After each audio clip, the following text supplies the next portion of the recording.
ఈరోజు వీడియోలో మనం ఆంధ్ర మహాభాగవతంలోని దశమ స్కందంలో నుండి తీసుకోబడిన మిత్రధర్మం అనే కథ గురించి తెలుసుకోబోతున్నాము.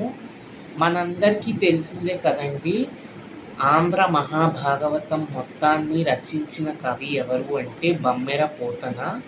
మహాభాగవతంలోని 5, 6, 11, 12 ఈ 4 స్కందాలు మాత్రం శిథిలమైన స్కందాలు. అంటే ఇవి బమ్మెర పోతన యొక్క శిష్యులు రచించారు. ఇది బమ్మెర పోతన 1, 2, 3, 4, 7, 8, 9, 10 ఇవి రచించారు. మిగతా 4, 5, 6, 11, 12 ఇవి వీళ్ళ శిష్యులు రచించారు. ఇప్పుడు మనం చెప్పుకునే కథ 10వ స్కందం అంటే దశమ స్కందంలో నుండి తీసుకోబడిన మిత్రధర్మం. అంటే దీనికి టైటిల్ ఉంది ఒకటి, కుచేలోపాఖ్యానము. ఇందులో నుంచి తీసుకోబడింది. వెంటనే ఇప్పుడు మనం కథలోకి వెళ్ళిపోదాము. బాల్యం నుండి శ్రీకృష్ణుడు మరియు సుధాముడు ఇద్దరూ మంచి స్నేహితులు. సుధాముడికి మరొక పేరు ఏమిటి అంటే కుచేలుడు. అంటే అతను చిరిగిపోయిన బట్టలు వేసుకున్నందుకు అతనికి కుచేలం అనే పేరు వచ్చింది. అయితే శ్రీకృష్ణుడు ఇంకా సుధాముడు సాందీప మహాముని వద్ద వాళ్ళ విద్యాభ్యాసం చేశారు. అయితే కొన్నాళ్ళు పోయాక విద్య పూర్తయిపోయాక శ్రీకృష్ణుడు ద్వారకకు రాజ్యం అంటే రాజు అయ్యాడు. కుచేలుడు మాత్రం దారిద్ర్యాన్ని అనుభవిస్తున్నాడు. అయితే కుచేలుడి భార్య ఏమన్నది కుచేలుడితోటి, మీ ప్రాణ స్నేహితుడైనటువంటి శ్రీకృష్ణుడి దగ్గరికి వెళ్ళి మీ దారిద్ర్యాన్ని వర్ణించండి, మీకు ఏదైనా సహాయం చేస్తాడేమోనని నాకు నమ్మకం ఉంది, మీరు ఏదో ఒక విధంగా వెళ్ళి అతనికి సహాయం చేయమని అడగండి అని చెప్తుంది. అయితే స్నేహితుడి దగ్గరికి వెళ్ళేటప్పుడు ఏదో ఒకటి తీసుకుని వెళ్ళాలి కదా. అంటే కుచేలుడు ఎంత దారిద్ర్యంలో ఉన్నాడంటే తన దగ్గరికి అంటే స్నేహితుడి దగ్గరికి తీసుకెళ్ళడానికి ఏమీ లేకపోతే తన ఇంట్లో ఇంకా అవే ఆఖరిగా ఉన్నటువంటివి ఏమిటవి, అటుకులు. ఇన్ని అటుకుల్ని సంచిలో వేసుకుని ఆ చిరిగిపోయిన బట్టలతోనే ద్వారకకు బయలుదేరుతాడు. అయితే ద్వారకకు చేరాక రాజ్యానికి ఇంకా లోపలికి వెళ్దామని అనుకుంటాడు. అయితే అక్కడ ద్వారపాలకులు ఉంటారు కదా, ద్వారపాలకులు ఇతని వేషాన్ని చూసి ఇతన్ని అక్కడే ఆపేస్తారు. ఏంటి నువ్వు ఇలా వెళ్తున్నావు, ఇది శ్రీకృష్ణుడి రాజ్యము, నువ్వు ఇలా వెళ్తే రాజుకి కోపం వస్తుంది. అంటే అక్కడ శ్రీకృష్ణుడు రాజులా పరిపాలించాడు కదా ద్వారకను. అందుకు వాళ్ళందరూ అక్కడ అన్నారు ఈ విధంగాను, నువ్వు ఇలా వెళ్తే శ్రీకృష్ణుడు మమ్మల్ని అవమానిస్తాడు, ఇలాంటి వాళ్ళు ఎందుకు లోపలికి పంపించారు మీరు అని మమ్మల్ని అంటాడు, నువ్వు ఇక్కడి నుంచి వెళ్ళిపో అంటారు. అయితే పైనుంచి శ్రీకృష్ణుడు చూస్తాడు.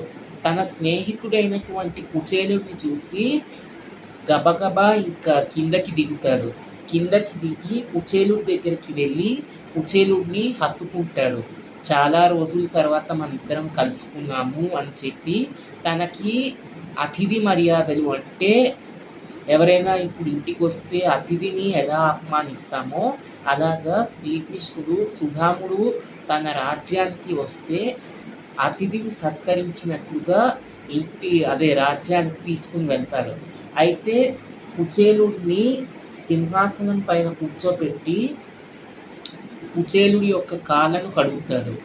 ఇంతలో శ్రీకృష్ణుడి భార్య అయిన రుక్మిణీదేవి అక్కడికి వస్తుంది. కుచేలుడిని చూసి తను కూడా శ్రీకృష్ణుడిలానే సేవలు చేయడం మొదలు పెడుతుంది. అయితే శ్రీకృష్ణుడు కుచేలుడిని ఈ విధంగా అడుగుతాడు. నా కోసం ఏం తెచ్చావు కుచేలా అంటే, కుచేలుడు తల వంచుకొని, నా దగ్గర ఏముందని తీసుకుని రాను కృష్ణ నీకు, నా దగ్గర ఈ అటుకులే మిగిలున్నాయి, ఈ అటుకులతోనే నీకు ఇద్దామనుకున్నాను నేను, ఇంకా నా దగ్గర తేవడానికి ఏమీ లేదు, చెప్పాలంటే నాకు తినడానికి కూడా తిండి లేదు, నాకు కట్టుకోవడానికి గుడ్డ లేదు, నాకు ఇల్లు లేదు, సరైన వాకిలి లేదు, తర్వాత నా కుటుంబాన్ని పోషించలేకపోతున్నాను నేను అని సుధాముడు శ్రీకృష్ణుడితో చెప్తాడు. అయితే ఇప్పటి కాలంలాగా అటుకులు తీసుకొస్తే ఎవ్వరూ తీసుకోరు కదండి. ఎంతసేపు కార్న్ సమోసా తెచ్చావా, లేకపోతే స్వీట్లు తెచ్చావా, దీని గురించి ఆలోచిస్తారు. కానీ శ్రీకృష్ణుడు అలా కాదు. శ్రీకృష్ణుడు అటుకులు అని పేరు విధంగానే, ఏది అటుకులు తెచ్చావా వెంటనే ఇవ్వు అని కుచేలుడి సంచిని తీసుకుని అందులో ఉన్న అటుకుల్ని తీసుకుని తింటాడు. అయితే శ్రీకృష్ణుడు ఇంకా రుక్మిణీదేవి ఏంటంటారు కుచేలుడితో, నువ్వు కొన్నాళ్ళు ఇక్కడుండు మా దగ్గర పాటు అని అంటారు. అయితే కుచేలుడు మనసులో చాలా సంతోషిస్తాడు. కొన్నాళ్ళు శ్రీకృష్ణుడు ఇంకా సుధాముడు ఇద్దరూ ఒకే దగ్గర ఉండి, ఇద్దరూ తమ బాలుల గురించి, బాల్యం గురించి చెప్పుకుంటూ ఉంటారు. అంటే సాందీప మహాముని వద్ద విద్య ఎలా నేర్చుకున్నారు అవన్నీ మాట్లాడుకుంటూ ఉంటారు. ఇంకా ఒకరోజు ఇంకా కుచేలుడు ఏంటంటాడు, సరే ఇంకా నేను మా ఇంటికి వెళ్తాను, నేను నా భార్య పిల్లలు నా కోసం ఎదురు చూస్తూ ఉంటారు అని అంటాడు. అయితే శ్రీకృష్ణుడు కుచేలుడిని సరే అని చెప్పి కొంత దూరం వరకు వెళ్తాడు. కుచేలుడు వెళ్ళిన దారిలో బాధపడతాడు. అయ్యో, నేను ఎంత నమ్ముకున్నాను నా ప్రాణ స్నేహితుడిని, కానీ నాకు ఏ విధంగా సహాయం చేయలేదు తను, నేను అనవసరంగా నమ్ముకున్నాను అని తన మనసులో అనుకుంటూ ఇంటి వరకు చేరుకుంటాడు. అయితే ఇల్లు చేరుకున్నాక కుచేలుడు తన ఇంటిని చూసి ఆశ్చర్యపోతాడు.